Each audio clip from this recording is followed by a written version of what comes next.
우리 말씀 읽기 전에 여러분들 앞에 여기 들어오실 때 요거 혹시 갖고 계십니까? 요거 공동 기도문입니다. 그래서 요거 제가 오늘 저녁에 카톡으로도 다 이렇게 보내드리겠습니다. 보내드릴 건데요. 우리 내일은 목요일인데 내일 저녁에도 당연히 이제 오실 수 있는 분들은 같이 모이겠지만 우리가 내일은 공적인 기도와 공적 금식의 날을 갖도록 하겠습니다. 그래서 하실 수 있는 만큼 하나님 앞에 금식하시고 우리가 금식하는 이유는 그 이유가 뭐죠? 하나님 앞에 우리들의 모든 욕구마저도 내려놓고 하나님께 회개하고 하나님께서 일하시는 것을 구하고 회복을 구하는 것입니다. 그죠? 그래서 우리가 내일은 우리 성도들이 제가 이따가 카톡방에도 올리겠지만 공적인 금식과 공적인 기도의 날을 갖도록 하겠습니다. 그래서 할 수 있을 만큼 우리가 같이 금식하고 시간에 맞추어 시간 여기에 새벽 5시부터 7시, 밤 10시부터 12시 이렇게 되어 있는데요. 이렇게 시간 굳이 이제 맞추실 필요가 없이 내일 금식하시면서 시간을 가지면서 하나님 앞에 이러한 기도의 제목으로 좀 우리가 같이 기도해 주셨으면 감사할 것 같습니다. 그리고 이것은 내일은 공적인 금식의 날로 하지만 앞으로 우리가 할 수만 있으면 매 주일마다 그 날을 특정해서 특별히 우리가 목요일 기도회로 모이는 날이니까 그렇게 우리가 좀 기도를 했으면 좋겠습니다. 그리고 요것들 나눠드리는 요것들은 버리지 마시고 꼭 가지고 계시고 현안에 대해서 같이 기도해 주시고 그렇게 하시면 감사할 것 같습니다. 특별히 우리가 오늘 좀 말씀을 나누면서도 같이 이제 보게 되겠지만 여러분 우리가 이제 사실은 우리로서는 신천지 욕을 할 필요는 없는 것 같습니다. 이렇게 어지러운 세태 가운데에서 여전히 분란을 일으키는 이 정광훈이라는 목사 아닌 자뿐만이 아니라 신천지마저도 사실은 그 모든 사람들이 다 교회의 자화상일 뿐입니다. 이 시대의 교회의 자화상이고 우리들의 또 다른 모습이 한편에서는 정광훈 같은 사람으로 나타나는 거고요. 어떤 한 면으로는 신천지로 나타나는 겁니다. 그래서 우리가 이번 주일날 주보에서 본 것처럼 오히려 우리가 이 모든 것을 통해서 우리들의 죄를 애통해하고 우리들의 게으름이고 그런 것들을 우리가 좀 하나님 앞에 회개하는 그런 기회를 가졌으면 좋겠습니다. 그래서 이것들을 꼭 기억을 하시고요. 요거 종이 혹시나 지금 오늘 안 받아가신 분들은 꼭 받아가시고 같이 기도의 시간마다 기도해 주시고 그렇게 해주시면 여러분 합심해서 기도해 주시면 감사할 것 같습니다. 그래서 내일 저녁에도 우리가 기도회를 모일 때 이 기도의 제목으로 좀 같이 기도하고 그렇게 하는 걸로 하겠습니다. 우리 말씀 같이 봅시다. 열왕기하 11장 1절에서 20절까지의 말씀입니다. 열왕기하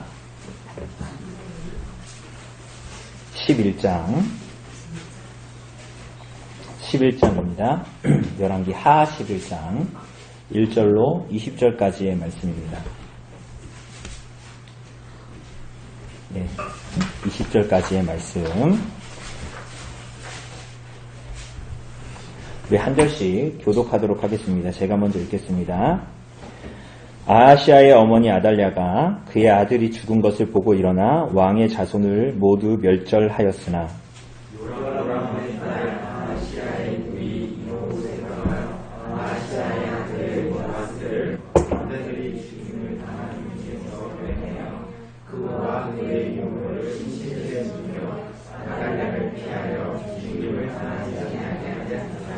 요아스가 그와 함께 여호와의 성전에 6년을 숨어 있는 동안에 아달랴가 나라를 다스렸더라. 일곱째 해에 여호야다가 사람을 보내 가리 사람의 백장들과 호위병의 백장들을 불러 데리고 여호와의 성전으로 들어가서 그들과 언약을 맺고 그들에게 여호와의 성전에서 맹세하게 한 후에 왕자를 그들에게 보이고 명령하여 이르되 너희가 행할 것이 이러하니 안식일에 들어온 너희 중 3분의 1은 왕궁을 주의하여 지키고 3분의 1은 수분에 있고 3분의 1은 국에 대해 백성을 주의하여 지키고 안식일에 나가는 너희 중 두 대는 여호와의 성전을 주의하여 지켜 왕을 호위하되 너희는 각각 손에 무기를 잡고 왕을 호위하며 너희 대열을 침범하는 모든 자를 죽이고 왕이 출입할 때에 시위를 진행하라. 백부장들이 이에 제사장 여호야다의 모든 명령대로 행하여 각기 관할하는 바 안식일에 들어오는 자와 안식일에 나가는 자를 거느리고 제사장 여호야다에게 나아오매 제사장이 여호와의 성전에 있는 다윗 왕의 창과 벽을 백성들에게 주니 호위병이 각각 손에 무기를 잡고 왕을 호위하되 성전 오른쪽에서부터 왼쪽까지 제단과 성전 곁에 서고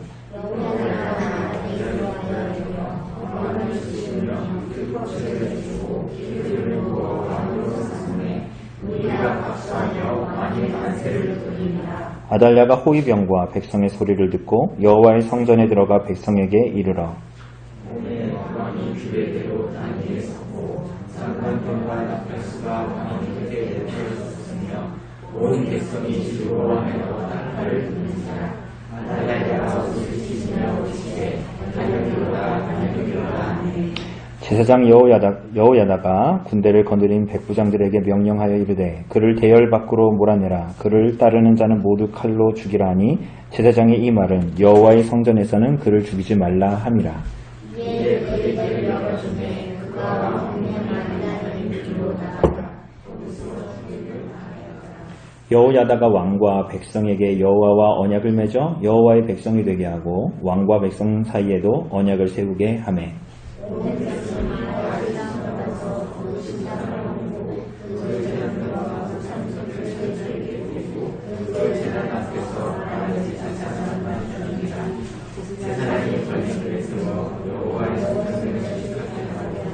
또 백부장들과 가릿사람과 호위병과 온 백성을 거느리고 왕을 인도하여 여호와의 성전에서 내려와 호위병의 문 길을 통하여 왕궁에 이르매 그가 왕의 왕자에 앉으니 온 백성이 즐거워하고 온 성이 평온하더라. 아달랴를 무리가 왕궁에서 칼로 죽였더라. 아멘. 예, 오늘은 열왕기하 11장입니다. 우리가 본 대로 하나님께서 엘리야를 통해서 말씀하신 대로 네, 예찬이가 자다가 일어났어요. 그죠? 이거 언제나 말씀을 듣기 전에는 푹 쉬다가 말씀을 들을 때 되면 일어나야 됩니다. 그죠? 거꾸로 하면 안 됩니다. 그죠? 예. 여러분 하나님께서 엘리야에게 말씀하신 대로 아람의 이 시리아죠. 아람 왕 하사엘을 통해서 그리고 예후를 통해서 아합 집안의 불신앙과 불경건을 심판하십니다. 하나님께서 여러 번 그에게 기회를 주셨습니다. 그죠? 그럼에도 돌이키지 않는 바알 숭배, 그의 불신앙에 대해서 하나님께서 심판하셨습니다.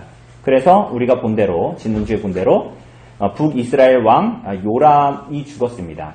그리고 남유다 왕 아하시아도 죽었고요. 그리고 이세벨도 죽었습니다. 그뿐만이 아니죠. 예후는 남은 아들들을 다 죽여버립니다. 씨를 말려버리는 거죠. 아합 집안을 완전히 멸망시키기 위해서. 그래서 아합의 이 아들들을 죽였고 남유다 왕 아하시아의 형제들까지도 다 죽였습니다. 바알의 제사장들을 거의 학살해버렸습니다. 다 모아놓고. 그죠? 우리가 그런 일을 봤습니다. 하나님의 말씀이 그렇게 성취되는 것을.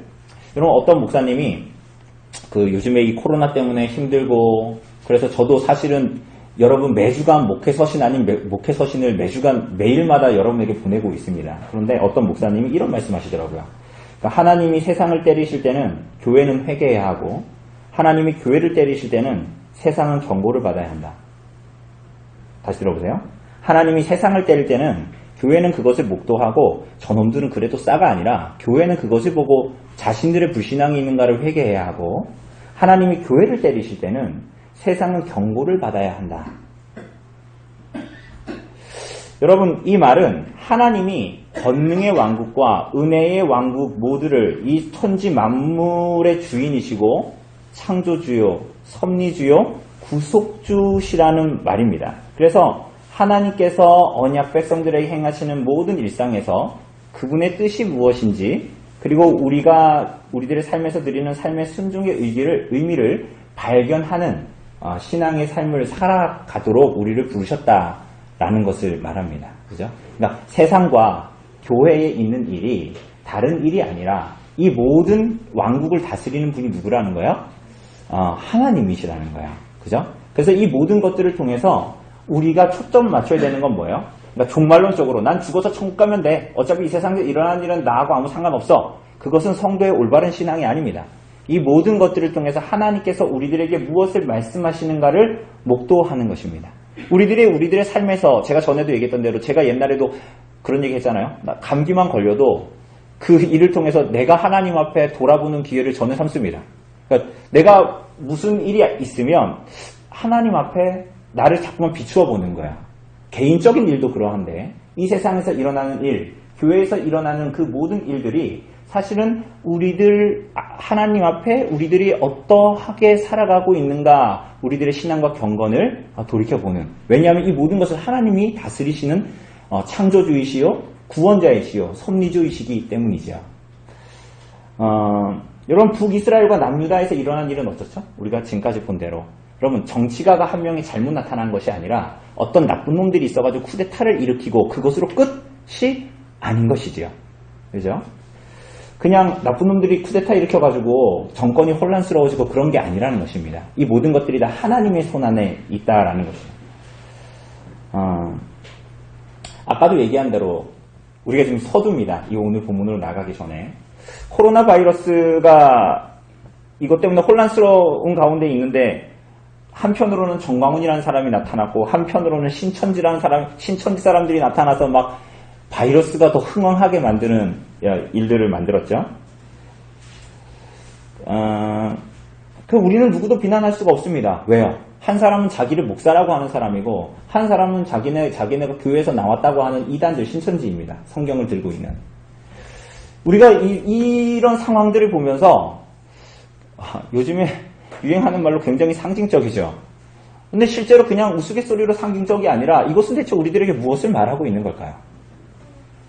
여러분, 이것은 이 땅의 칼빈이 말한 대로 이 땅의 교회가 하나님 앞에 게을렀다라는 것을 사실은 본질적으로 얘기해 주는 것입니다.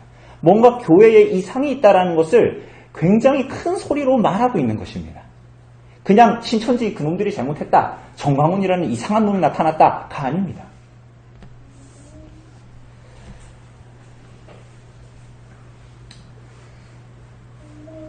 우리가 그런 이단들이나 이단 비스무리한 사람들을 보면 무슨 생각을 해야 되죠? 그리스도를 믿는다고 하면서 그렇게 살지 않았던 우리들, 주일날에는 교회를 가서 하나님께 예배를 드려야 함에도 불구하고 그것을 가볍게 여겼던 우리들, 이단들은 그렇게 하나님 말씀이라고 성경을 붙들고 살아가는데 우리가 우스갯소리로 말하지만 전혀 우습지 않은 후탁교인들, 하나님의 말씀을 가볍게 취급하는 삶, 여러분 그게 우리들의 삶이고 이 땅의 교회에서의 모습은 아니었습니까?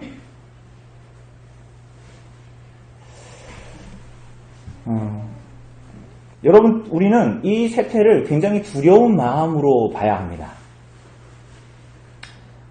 여러분 그러면서도 동시에 하나님께서 어지러운 세태 속에서 여전히 일하시고 역사하신다라는 거 기억하셔야 됩니다. 그래야 우리는 그 안에서 정말 틀림없이 하나님께서 일하시는 의미를 발견할 수가 있는 것입니다.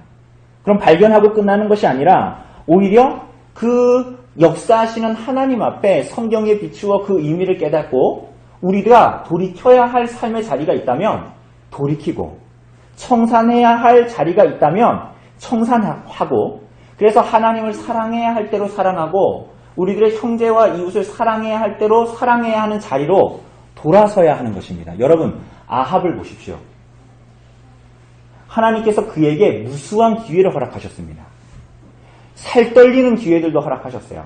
코로나 바이러스는 축에도 끼지 못하는 죽음의 위기를 그에게 주시기도 했어요. 아합은 그때마다 돌이키려고 했지만 하나님께서 무수한 기회를 허락하셨는데 그거 어떻게 했어요? 돌이켰다가 다시 갔다가 돌이켰다가 다시 갔다가, 이 복음적인 회개가 아니라 율법적인 회개로 왔다 갔다 하는 그가 결국은 심판받았습니다. 여러분 이것은 우리들에게 굉장히 두려운 말씀이에요. 열왕기 하의 이 말씀은 오늘 이 땅을 살아가는 교회와 성도들의 삶과 무관하지 않습니다. 여러분 이 오늘 열왕기를 처음 받고 있는 사람들이 누굽니까? 이 바벨론 포로기에 있었던 이스라엘 백성들입니다. 근데 이 사람들이 이거 보면서 무슨 생각했을까요? 요람과 아하시아의 악행들은 누구의 죄예요? 이놈들이 잘못했구나가 아니라 자신들, 그 요람과 아하시아와 별다를 거 없었던 자기 자신의 죄악을 목도하게 됐을 겁니다. 그러므로 다윗 왕조에, 이 바벨론 포로기로 가 있던 다윗 왕조의 멸망을 경험했던 사람들, 그리고 그 상황들은 누군가의 잘못이 아니라 바로 자기 자신들의 죄악의 결과라는 것을 이 사람들은 이 열왕기를 보면서 깨달았을 거야. 그런데 그것으로 끝나지 않습니다.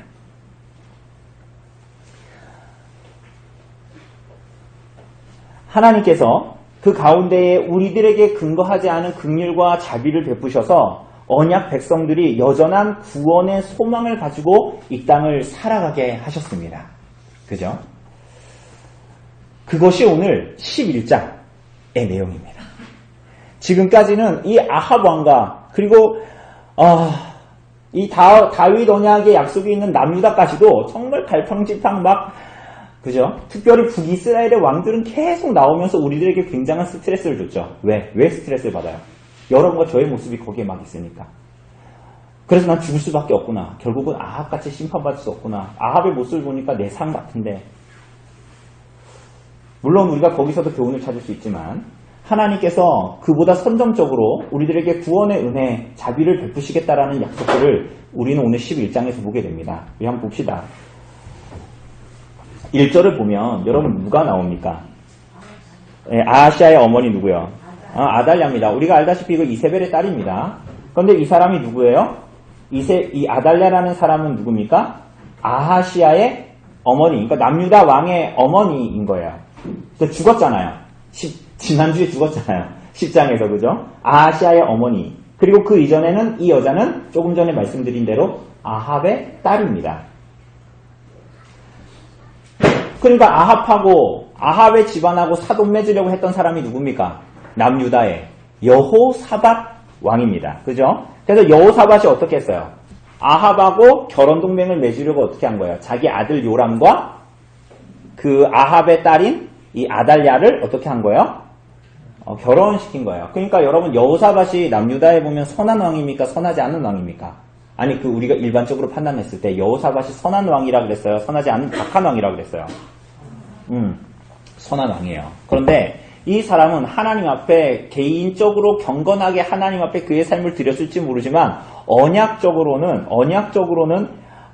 굉장히 어리석은 선택을 한 거예요. 굉장히 세속적이고 세상적인 판단과 결정을 해서 남유다의 하나님께서 주신 다윗 언약을 완전히 물거품으로 만들어버릴 위기의 단초를 누가 제공한 거예요, 사실은? 여호사밧이 제공한 거예요. 그래서 언약 공동체 전체를 위기로 몰아넣습니다. 그래서 크리스마스가 없을 뻔했어요. 크리스마스가 없을 뻔했어요. 왜냐하면 다윗 왕가가 씨를 말라버리면 어떻게 다윗의 왕가에서 나오는 누구예요? 예수 그리스도가 어떻게 오십니까? 크리스마스가 없을 뻔했어요. 그런데 하나님께서 그분의 긍휼과 자비를 우리들에게 베푸십니다. 자, 우선은 무슨 일이 일어나죠? 이 아달랴가 자기 아들이 죽어버렸어요. 왕인 이 아하시아가 죽어버리니까 어떻게 합니까? 그의 아들이 죽은 것을 보고 일어나서 어떻게 해요? 왕의 자손들을 모두 어떻게 했어요? 죽여버렸어요. 누굽니까? 이 왕의 자손들이 누굴까요? 왕의 자손. 지금 형제들은 다 죽었어요. 아하시아 형제들은 이미 다 죽었고요. 지금 그 왕의 자손, 그 대를 이을 사람들 누구예요? 아달랴에게는 누구예요? 아달랴에게는 손주들. 그죠? 근데 그것들을 다 어떻게 해버렸다는 거예요? 죽여버렸어요. 근데 이 아이들은 그냥 개인적인 손주만이 아니라 이 아이들은 어떤 아이들이에요? 아하시아를 이어서 다윗의 왕가를 이어갈 아이들이에요. 근데 이 아이들을 죽여버렸다는 건 어떻게 하겠다라는 거예요? 자기가 뭐가 되겠다? 왕이 되겠다라는 거예요. 자, 이러한 모습들은 하나님 나라를 향한 이 악한 세대의 전형적인 경향입니다. 이게 무슨 얘기냐면 여러분 이런 겁니다. 지금 아하시아가 왕이 됐잖아요. 왕이 됐고 아하시아가 왕이었고 우리가 알다시피 아합 왕가들은 다 바알을 섬기고 그렇게 있는데 어쨌거나 그냥 아달랴가 그냥 이렇게 세상적이고 하나님이 아닌 세상을 섬기는 사람, 다른 우상을 섬기는 자가 나와 같이 있어도 뭐 그냥 적당하게 쉽게 얘기하면 세상과 교회가 서로 윈윈하면서 잘 붙어가지고 협조하면서 잘 살아갈 수 있을 것 같죠.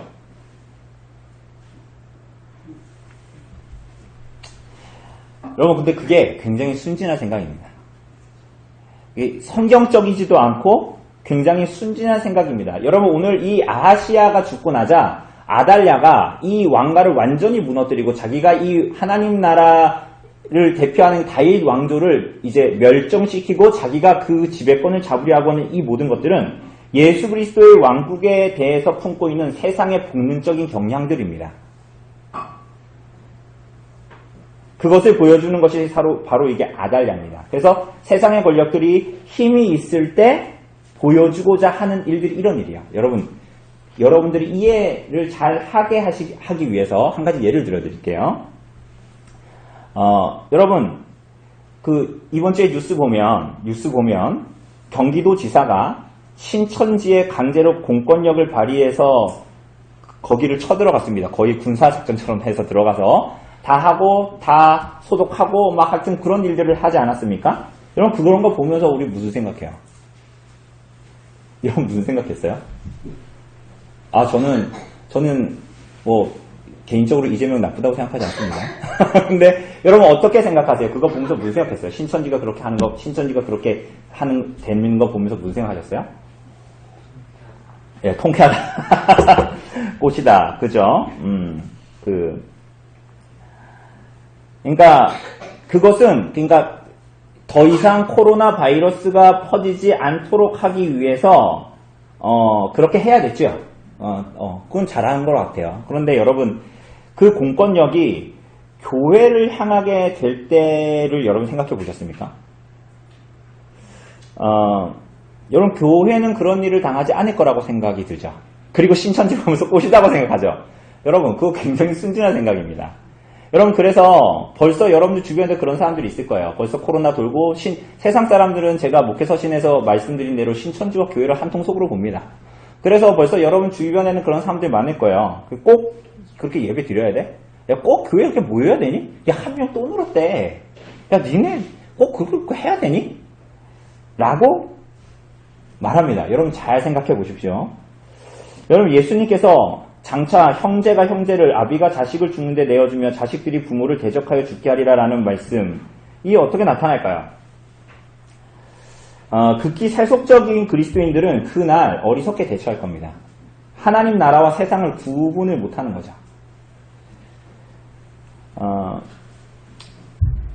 그 세상의 어떤 이 본질적인 경향을 나타내 주는 게 아주 극명하게 나타내 주는 게 아달랴입니다. 그러니까 우리는 이런 일들을 그러면 안 벌어지게 하기 위해서 교회는 잘 세상과 결탁해가지고 그렇게 잘 준비하면 될까요? 그 또한 어리석은 일입니다. 그것은 타락의 수순으로 가는 거야. 세상을 닮아가겠죠, 교회가 당연히. 그죠? 쿵짝쿵짝 하면서, 그죠? 여러분, 그럼 우리가 취해야 될 거는 뭡니까? 하나님 앞에 참된 신앙과 경건한 삶을 유지하면서 살아가는 거야. 그것만이 답입니다. 그러니까 여러분 신천지 막 그런 거 보면서 되게 통쾌하게 생각하지 마세요. 세상은 우리의 편이 아니에요, 사실은. 아니 그렇다고 코로나 그거 잘못했다는 게 아니에요. 세상의 모든 힘과 세력은 사실은 여러분 하나님의 말씀과 그 성경의 기준에 응해서 그렇게 하는 것이 아니거든요. 우리가 그것을 분명히 아셔야 됩니다. 물론 우리는 그렇기 때문에 이 나라의 평화와 화평을 위해서 기도하면서 살아야 되죠. 그죠? 이 세상 안에 우리가 교회가 머물러 있으니까. 그러함에도 불구하고 세상이 우리 편이 아니라는 거예요. 뭐 세금을 물린다 이런 얘기 하는 거 아닙니다. 여러분 세상과 우리는 다릅니다. 그래서 분명히 아셔야 돼요. 그것을 극명하게 보여주는 게 아달랴입니다. 언제나 기회가 있고 힘이 있을 때는 그 발톱을 드러냅니다. 여러분 안 믿는 가족이나 친척들을 잘 생각해보면 여러분 이런 거 금방 이해하실 수 있을 거예요. 여러분 그런데 이런 절체절명의 시간에 이제 아달랴가 모두 다 죽이는 시간, 이 다윗 언약이 완전히 망가뜨려질 시간에 하나님이 섭리적으로 개입하십니다. 어떻게 개입하시죠? 2절을 보니까 요람 왕의 딸이자 죽은 아하시아의 누이입니다. 누구예요? 여러분 이 이름 잘 기억하십시오. 성경에 한 번 나옵니다. 여호세바라는 여인이 나타납니다. 그런데 이 여자가 아하시아의 아들인 누구요? 요아스를 죽음의 환란 가운데서 구해냅니다. 고모입니다. 고모. 우리 고모가 날 살렸어요. 우리 할머니는 날 죽이려고 하는데 고모가 날 살렸습니다.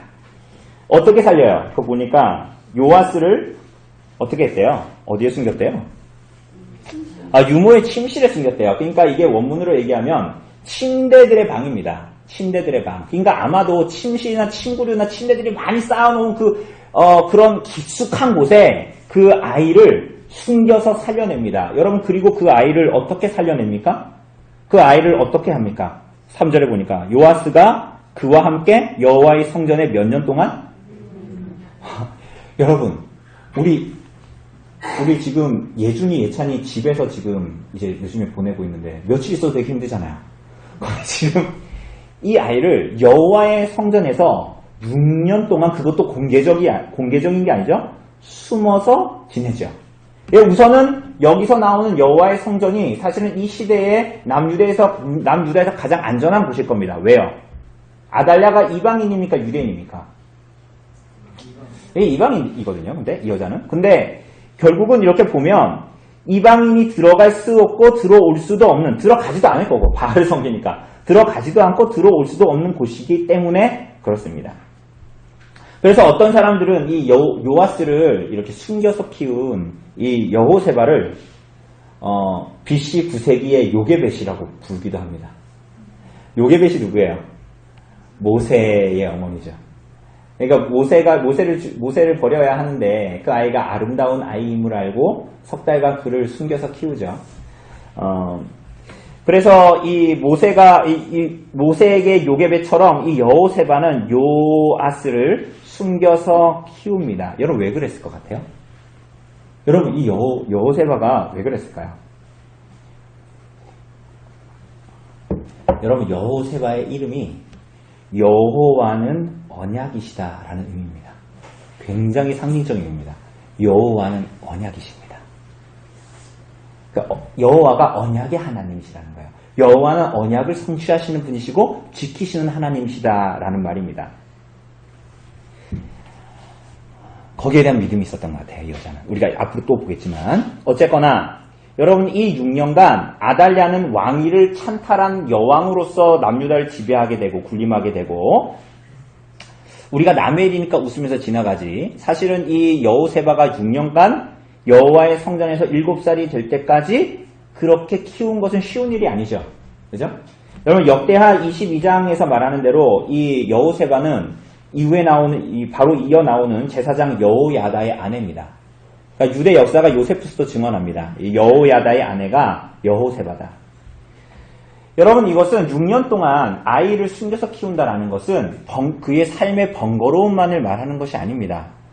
걸리면 어떻게 될까요? 자기의 생사를 걸고 언약의 하나님을 믿고 지키려는 삶을 살았던 거예요. 그러니까 쉽게 얘기하면 예수 그리스도를 믿고 예수 그리스도의 언약의 말씀대로 살려고 했던 거야. 삶을. 어떻게? 지킬 수 있으면 지키고 아님 말고가 아니라 목숨을 걸고 그렇게 했던 거예요. 이 여자는. 자, 여러분 그럼 이 여자는 자기의 일을 하찮게 여겼을까요? 여러분 6년 동안 여러분 지금 제 아내도 지금 2주 동안 우리 아이들을 집에서 붙들고 있고, 승리자매도 아이들을 지금 집에서 붙들고 있는데, 자기가 자기 아이도 아닌데, 고모인데, 자기 이 아이를 6년 동안이나 숨겨서 몰래 키운다라는 것을 하찮게 여겼을까요? 6년이요. 이 아이를 말씀으로 키우고, 이 아이를 보호하고, 이 아이를 위해서 기도로 씨름하고, 이렇게 하는 일이 여호세바에게 인생을 낭비하는 시간이었을까요? 여러분 왜 이 여자는 이런 삶을 선택했을까요? 아까 얘기한 대로 이 여인은 언약의 하나님을 믿는 여자입니다. 우리 아이들을 키우는 우리도 마찬가지죠. 이 아이가 하나님의 언약에 속한 아이이기 때문에 우리 여성분들의 일생을 투자는 아니죠. 투신하는 거 아닙니까? 여러분, 아까도 말씀드린 대로 이 여자의 이름은 이후로 성경에 단 한 번도 안 나옵니다. 그럼 왜 안 나올까요? 왜 이 여인은 왜 등장하는 걸까? 이름이 과연. 여러분, 이 여인이야말로 하나님의 영광을 드러내는 이 땅에서는 무명하나 하나님 나라에서는 유명한 자입니다. 왜 그렇죠? 여러분, 이 여인이 이 너무나 중대한 사건이잖아요. 다윗의 왕가에 딱 한 명이 남았는데 이 아이를 지키는 일은 뭘 얘기하는 거예요? 하나님의 영광을 하나님의 영광을 어떻게 나타내죠? 이 하나님의 일과 하나님의 뜻의 성취는 힘 있는 자에 의해서도 아니요, 권력 있는 자에 의해서도 아니요, 세상에서 자랑하는 지혜, 능력에 기대지 않고 오로지 하나님이 그 일을 하신다라는 것을 통해서 여호세바라는 이 여인이 자신의 삶을 통해서 그렇게 증언함으로 말미암아 하나님과 하나님의 영광이 어떠한 것인지를 극명하게 나타낸 것입니다. 이 여인이 자신의 어떠함이 전혀 나타나지 않고 그의 삶이 그 자신을 위한 삶을 추구하지 않았음에도 그 여인의 삶이 하나님의 영광, 하나님의 어떠하심을 그 삶의 무명함을 통해서 극명하게 나타내고 있는 거예요, 오늘 성경은. 그래서 이 여인의 무명, 심지어는 이 여인의 성경에서 엄청난 일 가운데에 참여했음에도 불구하고 이 여인의 무명함은, 이 여인의 무명한 삶은 어떻게 보면 성전에서 허비하면서 6년의 시간을 보냈던 그의 삶은 어떻게 보면 이 젊은 여인이 자신의 젊은 시간을 쏟았을 그 무명한 삶은 놀랍도록 영화로운 하나님의 영광을 비추어 내고 증거하고 고백하는 것입니다. 이 무명한 여인의 삶은 궁극적으로는 하나님 나라에서는 유명한 자일 것입니다. 그래서 하나님께서는 그 여인에게 상을 주시겠지만 그 여인은 자신이 하나님께서 자신에게 씌워주신 면류관을 벗어 주님께 드릴 것입니다. 여러분, 이것이 이 여호세바가 이 삶이 바로 이 땅의 하나님의 백성들의 삶입니다. 죽어지는 것이 생명을 낳고 무명한 것이 유명한 것으로 드러나는 하나님의 나라, 하나님의 교회, 성도의 삶을 말해주고 있는 것입니다. 그 아달랴는 성공한 것 같았거든요. 6년 동안이나. 자기는 성공한 것 같았어요. 그런데 하나님은 놀랍게도 하나님이 원하는 시간에 하나님께서 원하시는 장소에 하나님의 종들을 두셨습니다. 엘리야의 말대로 하면 바알에게 무릎 꿇지 않은 7,000명을 남겨두셔서 아달랴가 세상을 지배하고 있는 것 같은 그 시간 속에서도 하나님은 여전히 그 땅을 다스리고 계셨습니다. 자, 그래서 무슨 일이 벌어졌죠? 4절을 보면 7년째가 됩니다. 그러자 여호야다가 나오죠? 여호세바의 남편입니다. 이 사람은 아마도 대제사장이었던 것 같아요. 그런데 이 사람이 사람들을 보내서 누구를 불러요? 백부장들을 불러요. 백부장들. 그러니까 이게 뭡니까? 군대에서 보면은 중이 됩니까? 소대를 넘는 인원이잖아요. 그죠? 근데 어쨌거나 백부장들을 불러요. 근데 무슨 백부장이에요? 가리 사람의 백부장하고 호위병의 백부장을 부르죠. 이 가리 사람은 누구냐면요. 여러분 가끔 그렛 사람이라고 봤죠. 그렛 사람. 우리 구약 읽으면서 그렛 사람이라고 나오잖아요. 그렛 사람이 무슨 일이냐면 그렛의 사도행전에 보면 그렛의 섬이 나옵니다. 그렛의 섬의 사람들, 그러니까 용병들이에요. 용병들, 이 사람들은. 근데 이 사람들은 아마도 이때에 성전하고 이 왕궁을 수비했던 사람들 같습니다. 그리고 또 어떤 사람들이 나와요? 호위병의 백부장들을 부릅니다. 이 호위병이라는 것은 성직자와 레위인들로 구성된 사람들로 보입니다. 그래서 4절을 보면 이 백부장들을 불러서 4절을 보면 여호야다가 그들을 여호와의 성전으로 불러서 언약을 맺고 맹세하게 됩니다. 이것으로 보면 가리 사람의 백부장이나 이 호위병들의 백부장은 어떤 사람 같아요? 여호야다가 오라 그러니까 제사장이 오라 그러니까 가. 언약을 맺자 그러니까 맺어. 그래가지고 맹세를 하니까 맹세를 해. 그러니까 이 사람들은 어떤 사람들 같아요? 다윗 왕가에 대한 언약에 대한 충성을 가지고 있는 사람들이에요. 근데 이 사람들이 그래가지고 언약하고 맹세를 했어요. 그래서 일종의 쿠데타에 동의한 걸로 보입니다. 그죠? 그런데 대체 누가 다윗 왕가를 이을 것인가라는 의문이 들 거 아니에요, 이 사람들이. 그리고 나서 여호야다가 어떻게 합니까? 4절 맨 끝에 보면 그때야 왕자를 그들에게 보입니다. 그때야 6년이 지나서야 누가 살아있는 걸 알아요? 요아스가 살아있다는 걸 알게 돼요. 소름이죠. 그래서 어떻게 합니까? 이제 5절에서 8절에 보면 플랜을 짭니다. 이 거사를 치러야 되잖아요. 그러니까 왕으로 이 요아스가 있다는 건 누구도 몰라요, 지금. 지금 이 요아스는 7살이 됐어요. 그래서 누구도 모르는데 이걸 알면 어떻게 될까요? 이걸 사람들이 알면 아달랴는 죽이려고 달려들 테니까 죽지 않도록 하기 위해서는 어떻게 되는 거예요? 먼저 이 요아스를 어떻게 기름을 부어서 왕으로 세워야 되는 거예요. 그래서 거사를 진행합니다. 그래서 5절에도 보면 의심을 가장 덜 받을 수 있는 안식일에 사람들이 많이 모이게 되는 안식일로 잡고, 그리고 5절, 6절, 7절을 보면 결국 군사들이 중요하잖아요. 이 아이를 죽이면 안 되잖아. 그죠? 그래서 백부장들을 부른 거예요. 그죠? 그래가지고 근무를 교대하는 시간을 잘 짜서 들어오는 자와 나가는 자가 모두 다 성전으로 모이게끔 합니다. 그게 5절에 6절, 7절의 말씀이에요.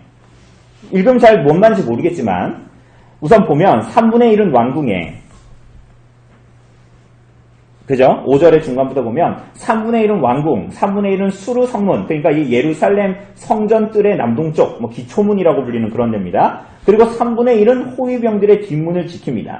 그리고 교대하고 나오는 군사들은 두 팀으로 나눠서 왕을 위해서 성전을 지킵니다. 그러니까 이 왕을 지킨다는 것은 뭐냐면요, 아달랴 지킨다는 게 아니에요. 누구 지키는 거예요?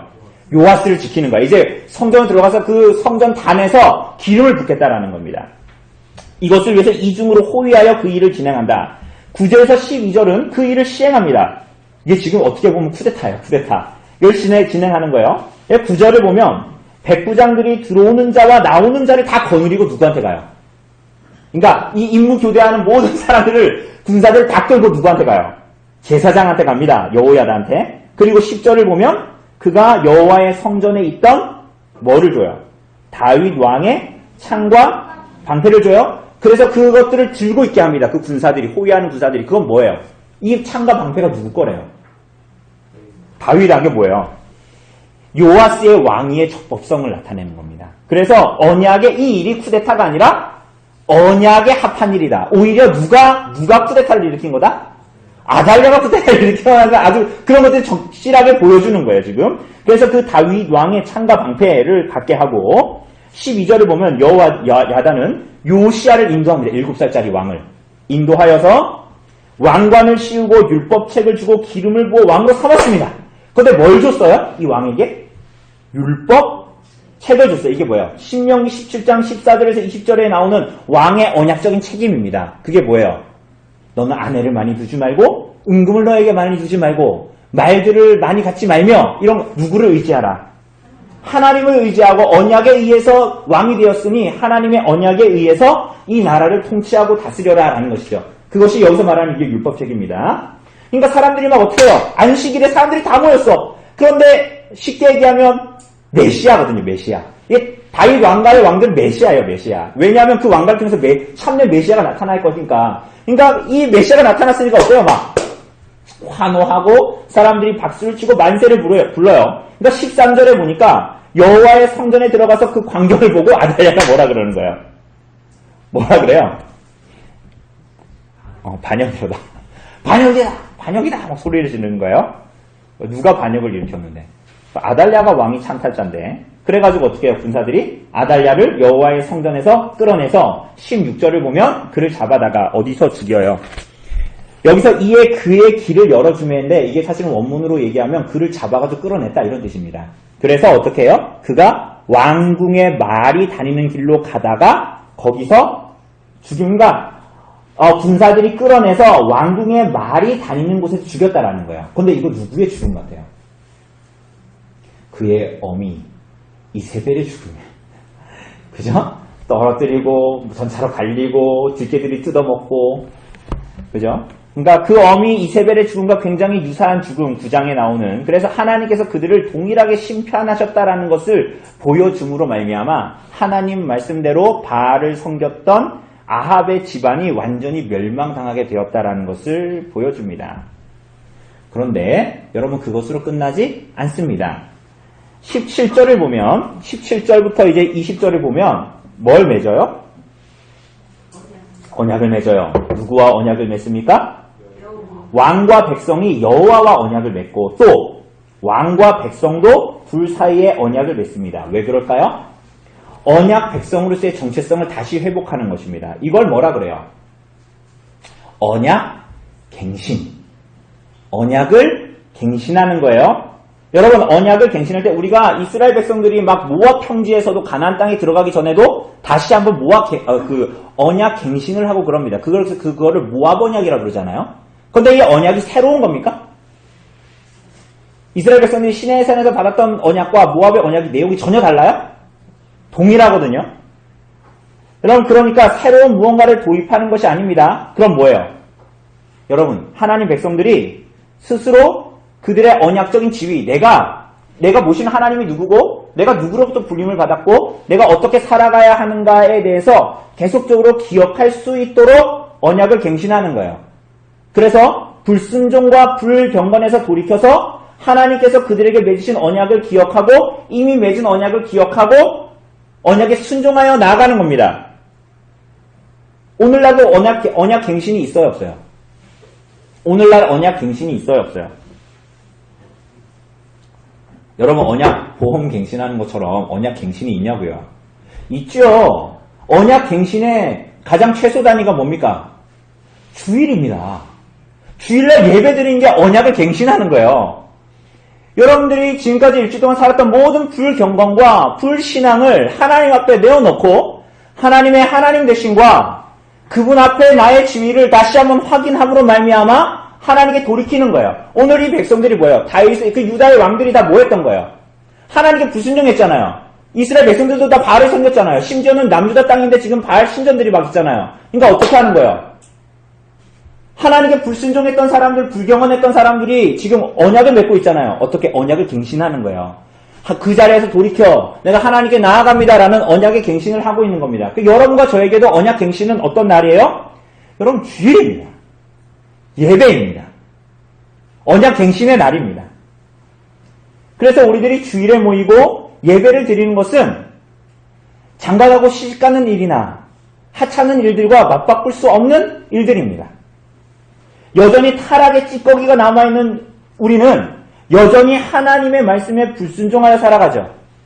하나님을 사랑하기보다는 나를 사랑하고 이웃을 사랑해야 됨에도 불구하고 이웃을 사랑해야 됨에도 불구하고 나 자신을 사랑하고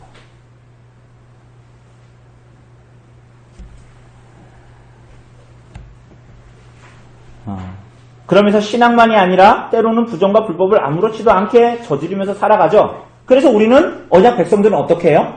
언약 갱신의 자리로 나아갑니다. 그 자리가 어떤 자리예요? 그리스도로 말미암아 언약을 세우신 하나님 앞에 우리가 나아가는 거예요. 그죠? 우리가 그래서 항상 주일날에 예배 오면 예배로의 부름을 시작하는 거야. 우리는 오늘도 하나님의 언약 앞에 나아갑니다. 여러분 그게 그냥 화석화된 우리가 의미를 몰라서 그렇지 그 의미는 화석화된 게 아니에요. 우리가 의미를 다 깨닫지 못해서 그렇지. 하나님께서 우리들로 언약 앞으로 나아오라 하는 거야. 새롭게 하나님께 나아가라는 것입니다. 그래서 하나님의 무조건적인 그리스도로 말미암는 은혜 언약을 기억하고 그 언약의 근거에서 하나님 앞에 다시 한번 살아가도록 성령님께 도움을 구하죠. 뭘 통해서? 예배를 통하여서. 여러분 예배 드림이 없는 하나님의 언약 백성들의 삶이 가능합니까? 가능하던가요? 쉽게 해서 이런 겁니다. 여러분 주일날에 언약갱신의 자리로 하나님 앞으로 나아가지 않았음에도 불구하고 나머지 일주일 동안 하나님 앞에 경건하게 사라지던가요? 예배를 드려도 경건하게 잘 안 사라지는데 여러분 하나님 앞에 언약 앞에 하나님 앞에 나와서 하나님께 예배하고 언약적인 삶의 의미가 무엇인지를 바르게 알지 못하면서 살아가는 일주일의 삶이 하나님의 언약 백성답게 살아갈 수 있던가요? 불가능한 얘기를 하는 것입니다. 하나님의 말씀에 순종하려는 씨름과 싸움조차도 가능하지 않게 됩니다. 여러분, 이렇게 하나님의 백성들이 언약 갱신을 하나님 앞에 했는데 그러한 하나님 앞에서의 언약 갱신은 삶에 무엇을 가져옵니까? 언약은 반드시 죄악된 삶의 청산을 가져옵니다. 여러분, 그래서 18절을 보면 어떤 일이 벌어져요? 바알의 신당을 다 어떻게 해요? 허물고 제단과 우상들을 깨뜨리고 바알의 제사장 맏단을 죽였어요. 이게 제사장 맏단은 아마도 아달랴의 이 신복이었을 겁니다. 그래서 죽였어요, 다. 여러분, 이것을 잘 기억하셔야 됩니다. 누가 이 일을 했다고요? 여호야다가? 요아스가? 누가 했어요? 누가 했습니까? 주어가 어디에 있어요? 18절에 보면. 누가 그 일을 했대요? 온 백성이 그 일을 했다. 하나님을 만난 자들, 그리스도로 말미암아 은혜의 언약을 갱신한 자들, 그 언약 가운데 들어간 자들은 하나님을 향한 신실함을 더럽히고 그 자리에서 돌아서게 하는 유혹하는 모든 것들을 청산하는 삶의 방식을 갖게 됩니다.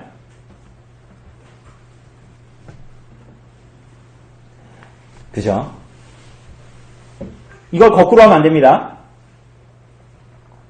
이제 종민 형제, 김종민 형제가 학습세례 받기 때문에 주중에 한번 만났는데, 한 2시간 만났는데, 동네에 가서.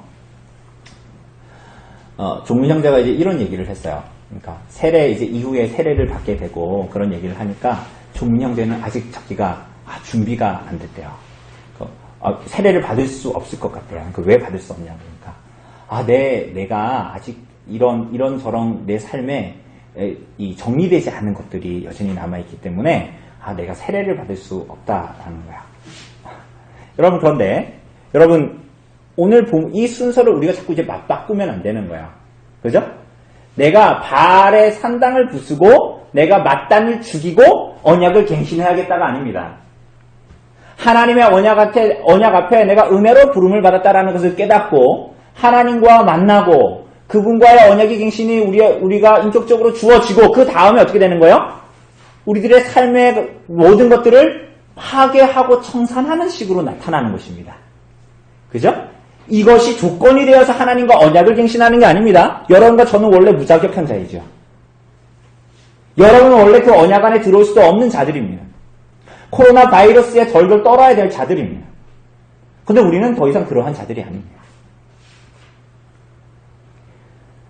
하나님의 백성들은 그래서 하나님을 만난 이후에 그 삶을 청산하는, 언약을 갱신한 다음에는 반드시 그 삶을 청산하게 되어 있습니다. 그죠? 그러니까 내가 교회에서 말씀대로 살다가 밖에 나가서는 청산하지 않는 삶을 계속적으로 살아간다? 그럴 수 없는 겁니다. 물론 우리들의 연약한 가운데서 하나님께서 계속적으로 언약의 갱신 가운데 우리들을 부르시지만, 그죠?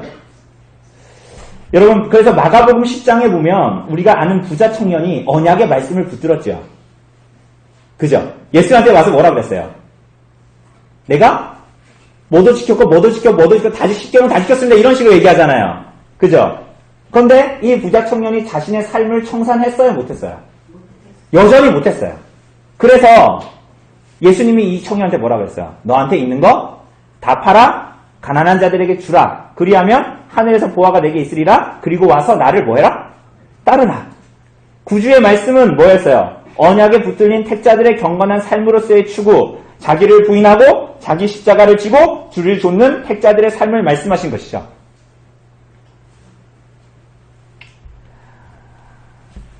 그런데 이 청년은 어떻게 했어요? 그 말씀을 듣고 슬픈 기색을 띠고 집으로 돌아갔습니다.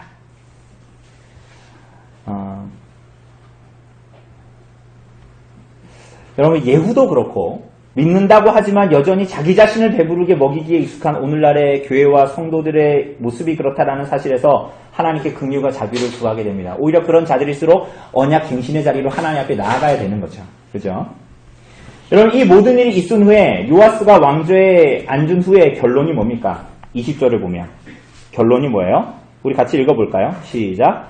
온 백성이 즐거워하고 온 성이 평안하더라.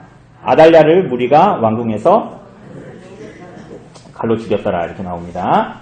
자, 우선은 지금 다시 한번 죽였다라는 게 나오죠. 아달랴 다시 한번 죽였다고. 그러니까 이 얘기는 언약에 의해서 다윗의 후손들이 다시 왕권을 회복했다라는 것을 말해줍니다. 그리고 특별히 온 백성이 즐거워하고 평화가 임했다라는 것은 예후의 개혁하고는 굉장히 다르죠. 우리가 전장에서 봤던 예후의 개혁과는 이런 얘기가 나오지 않아요. 예후의 개혁에서는.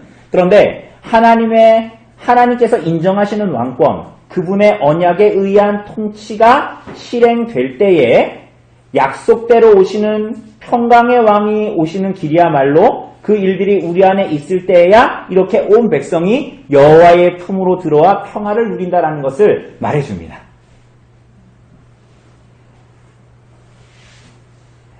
여러분 여기서 그 백성들이 평온했다 그러잖아요. 이 단어가 샤카트라는 단어인데 이 단어가 사사기에 굉장히 많이 등장합니다. 근데 언제 등장할까요? 여러분 사사기에서 자주 본 게 뭐예요? 뭐 소견에 오른 대로 행했더라. 그것만이 아니라 뭐예요? 사사가 등장해서 그들을 괴롭히던 사람들을 다 무찌르고 이스라엘 백성들을 구원해내고 그 다음에 사사가 다스리고 그러니까 마지막에 항상 뭐가 나와요? 그 이후로 사사가 다스린 지 몇 년 동안, 몇십 년 동안 그 땅이 어떻게 했다? 평안했다라는 단어들이, 평온했다라는 단어들이 반복해서 쓰입니다. 그죠? 이게 뭐예요? 결국은 우리가 사사기도 말하는 것은 결국은 우리들의 참된 사사는 여호와라는 것을 말하는 건데, 하나님의 말씀에 의한, 하나님의 뜻에 의한 통치가 나타날 때, 정말 그들에게 평온함이 주어지고 우리가 이번 주에 본 대로 평강과 안식이 주어진다라는 것을 말하는 것이죠. 오늘 본문이 그런 얘기를 하는 겁니다. 그런데 이 평온함은 사실은 하나님의 주권적인 열심으로 이 평온함들이 남유다의 그 언약 백성들에게 임했다라는 것을 말해주고 있습니다. 그런데 놀랍게도 우리가 지금까지 본문을 쭉 봤지만 이 대단한 일, 하나님의 선한 뜻이 드러났음에도 하나님께서 이렇게 하셨다. 하나님이 이런 말씀을 하셨다. 이런 얘기가 있었어요? 없었어요? 있던가요? 하나님이 하셨다. 하나님이 말씀하셨다. 이런 말이 있어요? 없어요? 없어요. 그리고 반복해서 나타나는 건 뭐예요? 여호와의 뭐가 계속 나타났어요? 뭐가 나타났죠? 반복해서 9번이나 등장한 단어가 있습니다. 그게 뭐예요? 여호와의 성전입니다. 여호와의 성전. 여호와의 성전이라는 말 반복해서 나타납니다. 그게 뭐냐면 하나님이 말씀하셨다, 하나님이 행하셨다라는 말이 나타나지 않아도 우리가 초두에 말한 대로 이 모든 것들을 하나님께서 지금 다스리고 계시고 하나님께서 임재해 계시고 하나님께서 여전히 역사하고 계시다라는 거예요. 그러니까 아달랴가 6년 동안 등장을 하고 득세를 하고 하나님의 언약은 지켜지지도 않는 것 같고 절망밖에 없는 것 같은 이 세상으로 보이지만 하나님이 여전히 임재하시고 하나님께서 그 가운데 일하시고 온 세상을 그분의 성전 삼아 하나님께서 여전히 일하시고 있다라는 것, 하나님의 열심으로 주권으로 일하시고 있다라는 걸 보여주는 겁니다. 그래서 하나님의 백성들이 결국은 이 일들이 드러났을 때 평온하게 되었고 우리가 누가복음 2장에서 보는 대로 예수께서 오셨을 때 천사들이 뭐라고 했어요? 하늘에서는 하나님께 영광이요 땅에서는 기뻐하심을 입은 사람들 중에 평화로다 하는 평강의 왕, 언약의 성취자, 다윗의 후손, 요아스의 후손인 누구예요? 그리스도의 오심. 이미 오래전부터 하나님의 손 안에서 준비되었다라는 것을 말해줍니다. 그죠? 우리는 그 약속 안에 있기 때문에 평온할 수 있습니다.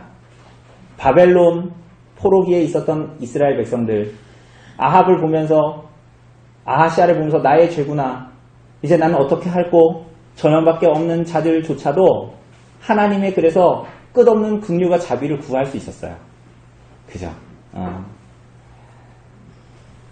동시에 하나님께서는 우리가 아까 얘기한 대로 여호세바와 같은 사람들을 통해서 이 일들을 이루시기를 원하십니다.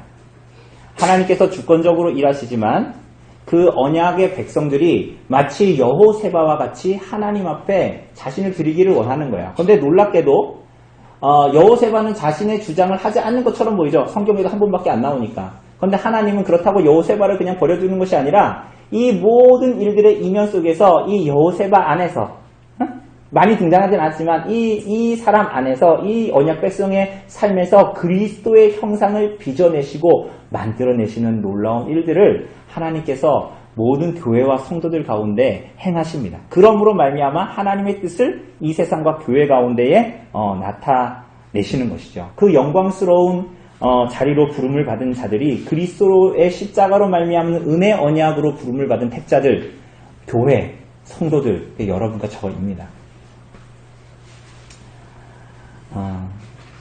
그래서 이 언약에 붙들려 살아가는 사람들은 자신들의 삶을 귀한 것으로 여기면서 만족합니다. 집에서 아이를 보는 자는 자기 인생이 불행하다고 여기지 않습니다. 그 안에 그리스도의 형상을 이루실 것을 바라보기 때문에 무엇보다도 만족하는 삶을 살게 됩니다. 요아스를 6년 동안 성전에 숨어서 먹이고 입히고 돌보았을 여호세바를 여러분 잘 생각해 보십시오. 자신의 생사를 중요시 여기지 않고 하나님이 하신 말씀과 언약, 다윗의 후손들을 통해서 일하실 것이라는 그분의 약속을 믿고 그리스도의 오실 길을 예비했던 늙은 제사장인 여호야다를 여러분 잘 기억해 보십시오. 여러분 무엇이 가치로운 삶이고 무엇이 하나님 앞에 존귀한 삶입니까? 그것은 유명인이 되는 것이 아닙니다. 우리를 어디로 부르셨을까요? 여러분 우리들의 삶의 자리가 마음에 안 들 수 있습니다. 우리들은 원래 교만하고 원래 만족할 줄 모르는 존재들이라. 그런데 하나님은 놀랍게도 자기가 부인되어지는 삶의 자리가 가장 귀한 자리로, 가장 가치 있는 자리로, 그리스도를 가장 닮게 하는 자리로 우리들을 부르셨습니다. 그리고 그 안에서 놀랍게도 그 언약에 의해서 하나님 앞에 나아갈 때 하나님의 언약의 성취를 우리 안에서 놀랍게도 이루십니다.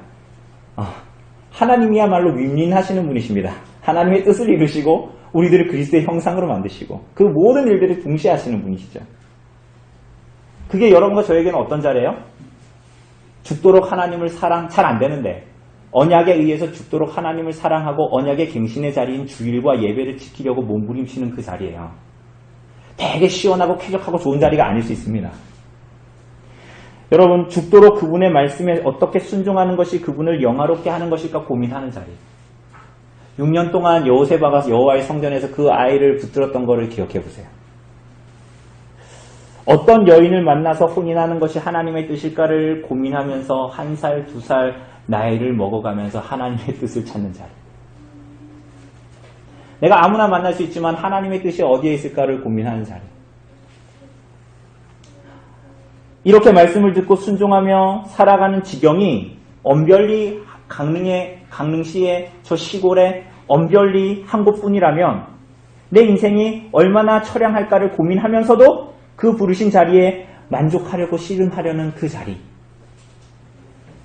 어떻게 해서든지 내 살을 깎아서라도 형제를 사랑하려고 하는 자리. 내 돈을 들여서라도 형제를 배불리려고 하는 자리. 여러분 그 언약에 붙들려서 이끌림을 받는 그리고 고민하고 씨름하는 그 자리가 언약에 의해서 선택하는 그 자리가 바로 언약 백성들의 삶의 자리입니다. 그러면 그곳이 무명한 자의 삶이지만 하나님 나라에서는 가장 유명한 자의 자리입니다. 하나님께서 오늘 이곳에 모인 우리 여러분들의 그런 삶, 언약에 붙들려서 그리스도로 말미암아 그리스도의 피값 때문에 그 은혜 언약에 붙들려서 언약의 성취인 그리스도의 십자가에 붙들려서 이 땅에 살아가기를 열망하는 택함받은 하나님의 백성들의 삶이 되기를 바랍니다. 그런 삶이 하나님의 열심히 여러분에게 일하시는 바로 그 자리입니다. 우리 눈에 그렇게 보이지 않을지라도 놀랍게도 하나님은 우리들을 그 자리로 부르셨고 내 삶을 낭비하는 것 같은 그 자리가 나를 그리스도의 모습으로 빚으시는 자리고 하나님의 뜻을 이루시는 자리입니다. 분명합니다. 하나님이 우리를 부르셨기 때문에 여러분의 어떠함에 달려있지 않습니다. 분명한 것입니다. 그래서 여호세바는 자신의 인생을 그렇게 드릴 수 있었고 여호야다도 자신의 생사를 걸고 하나님 앞에 살아갈 수 있었던 겁니다. 그렇게 하나님의 뜻에 맞추어서 여러분의 인생을 다 드려도 아깝지 않은 그런 주를 사모하는 마음이 우리에게 있기를 바랍니다. 우리들의 어떠함에 연하지 않고 하나님께서 우리를 구원하시기 위해서 그리스도를 우리에게 보내주셨습니다. 그분으로 말미암아 그분의 피값으로 여러분과 저를 부르셨습니다. 그러므로 그 주를 사랑하는 자리에서 하나님 앞에 나아가고 언약의 성실한 자리로 하나님 앞에 나아갈 수 있기를 바랍니다. 이 시간 좀 잠시 기도합시다.